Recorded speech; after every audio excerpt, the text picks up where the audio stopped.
Okay. You have something special. You have greatness in you. Hello, this is Les Brown, and you're in the right place at the right time because we're going to bring the millionaire out of you. Just hold on. Please enter Thank you. Please announce yourself. Okay. All participants are muted. Entry and exit tones are off. Good morning, millionaires. Let's get it.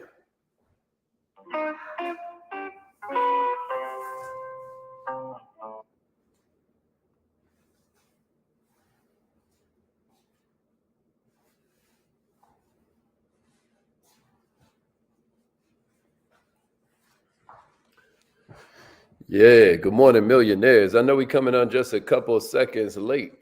Hope you feel good this morning. My name is Haziq Ali. I'm a revenue acceleration coach. Basically, my whole job is helping you make more money with your business. I hope that makes sense to somebody out there.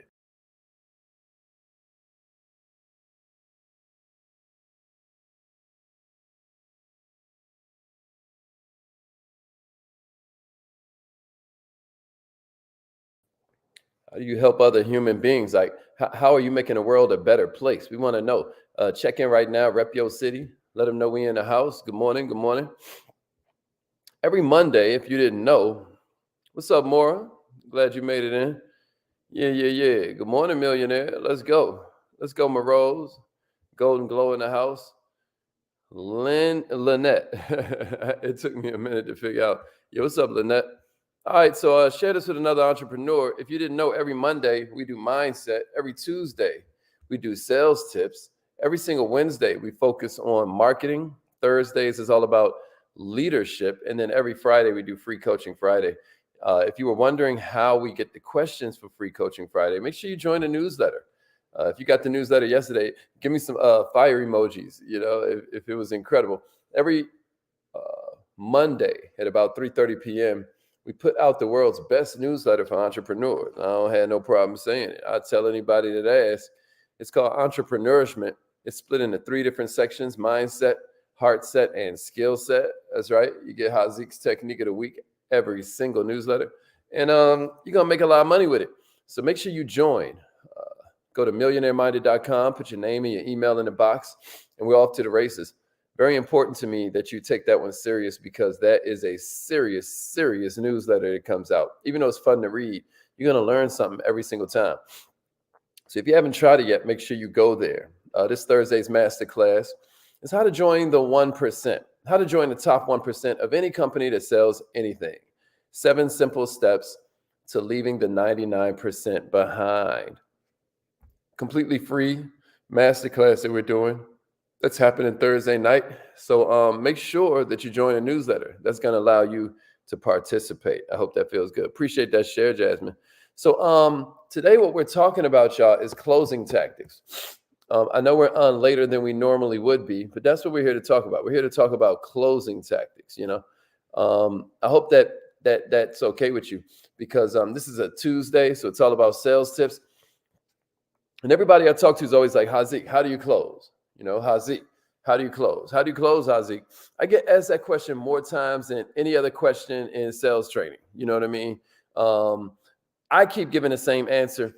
Don't close the sale, assume the sale. Somebody give me that in the chat. Assume the sale. Yeah, Jasmine. Yeah, Kimberly. Assume the sale, Destiny. Somebody give it to me in the comments. What's up, Tammy? Assume the sale. That's right, Chanel.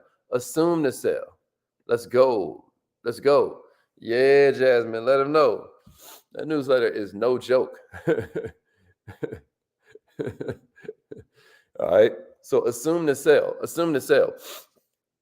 The assumptive position, the one where you are, so expectant that it's like you almost will it to happen. That's the strongest sales position in the world.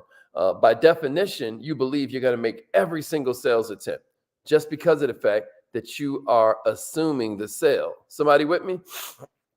I know it sounds simple, but it's not easy. And if you're going to utilize something like an assumptive sale kind of position, then you have to have two major prerequisites. There are two things that have to be in place to be able to make it possible. One, your personal preparedness, right? You got to display self-confidence. You have to have total product knowledge. You have to have a positive mental attitude. You got to exude so much enthusiasm that it's contagious. You got to have a desire to help that exceeds a desire to earn money. You have to have a genuine sincerity of purpose. If this is 110% you, you're still only halfway to assumption, because there's still a second part, right? Not only do you have to have your personal preparedness, but you got to have your sales preparedness. And I guess there's like 3 different areas that I would break that down into. One is that the needs of the prospect have been determined. You know their problem. If we don't know the problem, we don't have a business, y'all. Businesses exist to solve problems. I can't stress it enough. Yesterday, some of my mentees were like, well, what about those situations where, it's you put something up on social media and then they reached out to you? Well, guess what? They're admitting that they have a problem. You're the one that's got to get a little bit more surgical about what that problem is when it comes time for you to kind of help them solve the problem. You need to know what it is. There's just no way around that. The second one is you're established in the mind of the prospect as a person of character, as a person of credibility, as a person of high value, right? High repute. The prospect has confidence in you. And then a third one is you've built a real solid rapport with the prospect based on that personal information you've gathered, which we always call the personnel file. If you've got a solid rapport that's based on your knowledge of the problem and your knowledge of the prospect and your knowledge of the business, we on our way. But it's important you realize this is just a state of mind. It doesn't preclude employing the science of selling. Yeah, you must from time to time use sales techniques, but it's more a matter of word choice. It's more a matter of delivery than it is trying to master some close like the Ben Franklin close or the sharp angle close or the final question close. These are all these old school methods that make people uncomfortable or make people mad. They feel tried or both. Now, you might occasionally make a sale, but nobody's going to refer their friends to go through the same crap. They're going to be like, oh, right? Here's an important note that I think you should make. The close of a sale is just one step in the sales cycle. Yesterday, my man Dennis was trying to take people through all of this: leads, meaningful conversation, appointments, presentation, close, and upsell, right? But check it out. You don't just close a sale. You lead up to a sale. You earn a sale based on what you've said, what you've done that guides the prospect to a decision. And the most important note I can give you of all before I get into these 6 closing strategies is that the actual close of a sale is this delicate balance between words and actions. The prospect's thoughts, the prospect's perceptions. And a sale is always made. Either you sell them on yes, or they sell you on no. A sale is always made. I know what you're saying. They said they was going to think about it. They made a decision to keep their life the same. If they told you they want to think about it, that is a decision. So here are 6 closing strategies I got for you. I hope these are helpful. Let's get it. Here's the first one. Challenge the prospect to do what's best for their business. Challenge the prospect and do what's best for their business. Let's go. Let's go. That's the first one. Challenge the prospect to do what's best for their business. Kind of like a guilt strategy, right? You look him in the eye, you ask him what he thinks is best for his business. This strategy is great when you're doing business with an existing vendor, you're doing business with a really close referral, you're doing business with a friend and they aren't providing the best product or service. This strategy is great when this person feels like they're bonded with somebody, but it's really just the relationship they have with that person. That's when you can hit them. What's best for your business, right? You look them in the eye like, why don't you do what's best for your business? You see, here's the second one. We're experts at what we do, and you can have peace of mind to do what you do best, knowing our part of the job will get done. That's the second closing strategy. You with me? I'm kicking it with them like, yo, we experts. We the best there is. So now you can have peace, because you're going to do what you do and we're going to do what we do. But you better know our part going to get done. Tell the prospect that you can help build their business by providing your service and partnering with them. Always let the prospect have a path to doing what they do best and have the peace of mind that your service will supplement that process on their way to success. This is the kind of strategy that's good for selling professional services, right? Because they're professional, you should be professional, right? Somebody finished with that one. Give me a number 3. Give me a number 3 and a share. Give me a number 3 and a share. So the first one we said was that we were going to give it up to them like we're challenging them to do what's best. The second one, which is that one's good when they're in business with a friend or a family member, and maybe that friend or family member don't really deserve their business. That's when you pull out close number 1. Close number 2 is we're experts at what we do. You can have peace of mind to do what you do best, knowing our part of the job is going to get done. That's good for when you're offering professional services. Here's the third one. Make a list of objectives for what the prospect wants to accomplish after your product or service is in place. Can you imagine? That's a good closing tactic, right? Because your objective as a professional is to get the prospect to see the world as though the sale was already made, right? So now we start breaking down all the things that's going to happen to them. So forget about convincing them to do it. That's selling. Nobody wants to be sold. Show them what their world is going to look like after the sale. That's buying. And everybody loves to buy. So again, people hate to be sold, but people love to buy. Because of that, this strategy works on every kind of sale. What was the strategy? Run through their dream world. Run through what happens after they buy your product, after they use your service.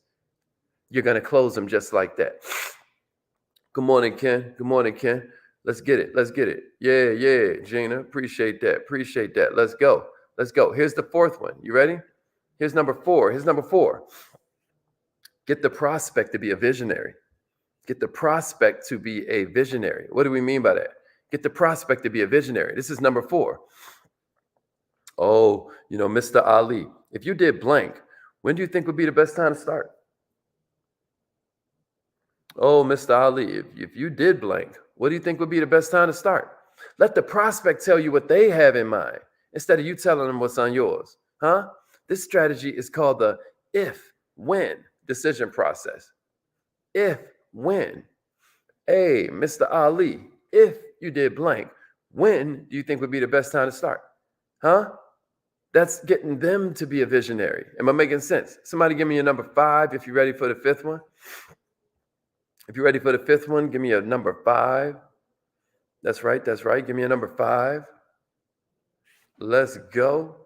You guys finished taking notes on that one? Give me a number 5. Yeah, that's right. That's the if when. Appreciate that, Chanel. Appreciate that, Queen. Yeah, Destiny. Let's go. Let's go. So the 5th tactic is make the prospect commit to a future action. Make the prospect, LaDonna, commit to a future action. What do we mean? The traditional method of accomplishing this is if I could, would you? But today's professional can't say that exactly. It sounds too salesy, right? So this has got to be worded more out of conversation than presentation. It has to be delivered as a desire to help achieve an objective, not a pressure to make a sale.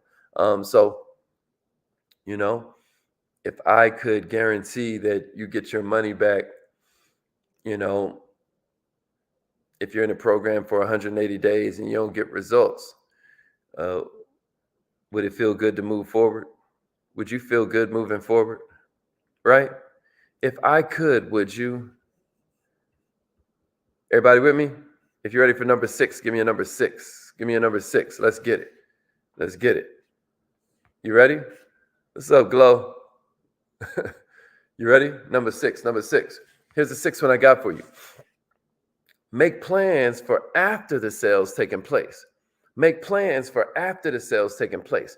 This is before the sale is consummated, right? You hear me? Even if you don't have a commitment yet, what I'm saying is you can try to schedule that installation time, schedule that appointment time, schedule that meeting after delivery.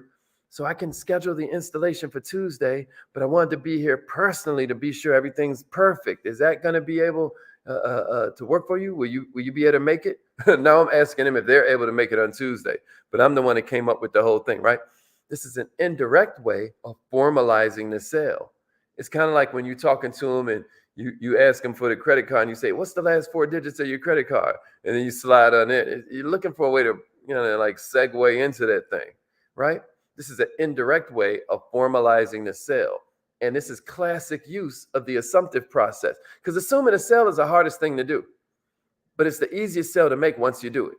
So I hope those 6 were helpful for you. I'm going to break them down for you one more time. Number 1 was challenge the prospect to do what's best for their business, right? Number 2, remember, we're experts at what we do so you can have peace of mind and do what you do, right? Number 3 was make a list of objectives for what they want to accomplish after your product or your service is in place. Number 4 was get them to be a visionary. Like, yo, when do you think would be the best time to do this? Like, yo, Mr. Ali, if you did blank, when do you think would be the best time to get it? Number five, make the prospect commit to a future action. So this is the traditional method, but it still works. If I could, would you, right? And you can't say it exactly like that. So keep that in mind. But I just want you to know that's one of your options. And then number 6 is make plans for after the sale has taken place, before the sale is consummated. So even if you don't have a commitment yet, you can schedule the installation time, or schedule the appointment time, or schedule the delivery. So number 1, the technique of challenging them to do what's best for their business. That's good if they're working with a family member and the family member dropping the ball. Number 2, we're experts at what we do, so you can have a peace of mind and be an expert at what you do. That's good for selling professional services. Number 3, when you make a list of objectives for what they want to accomplish after your product's in place or after your service is in place, your objective with that was to get them to see the world like the sale was already made, right? Number 4, getting them to be a visionary. That's designed for selling things like equipment and whatnot. It's really good, like if you did blank, then, when do you think would be the best time to start? Number 5, when we make them commit to a future action, this is more delivered to help them achieve an objective. So this is really good when you understand their objection. That's why you're saying, yo, all right, well, if I could blank, then would you blank, right? And then the last one, number 6, is when you're making plans for after the sale has taken place. That's the ultimate way to use the assumptive close. If that helped you, drop some money bags for me. Yeah, grind time in the house. My man Gold Train. Let's get it. Drop some money bags for me if that helped you a little bit. If that helps you a little something. Check it out. Thursday night's masterclass is going to be a dog. It's part 3 of how to join the top 1% of any company that sells anything. So it's about to go down. Give me some money bags if that helps you. Give me some money bags. Give me some money bags if that helps you. Which one of those was the most helpful? Can I get you to go that far, or am I asking too much? Which one of those was the most helpful? Am I asking too much? Y'all like, you tried it. I'm very curious. Good, Dr. Marilyn. Good, Dr. Marilyn. Let me see it. Let me see some money bags if this helps you. Was that helpful? All right. Good stuff. Let's go. Yeah. My man Squire in the house. Let's get it. Yeah, good. Yeah, Ashley. Let's go. Jasmine's favorite was number 1. A couple people's favorite was number 3. All right. First tactic was the most helpful for Chris. Kim was like number 3. Challenging the prospect to do what's best for them. I get it. All right, y'all. Well, I hope it was helpful, man. We about to take it to write a list of objectives was great. That's right, Maura. That's right. All right, so y'all really gonna enjoy this next one, man. This next masterclass Thursday night. So make sure you join the newsletter. I'll meet you back right here so we can start up our affirmations. Somebody give it to me. And as always, remember, either your mind has to expand to match your goals, or your goals. Hold up. Let me get y'all the Instagram. Very good, Chanel. Very good. All right, y'all. So remember, either your mind has to expand to match your goals, or your goals would just start to shrink to match your mind. Meet us over there on Instagram, Mr. Haziq Ali, y'all. Let's get it.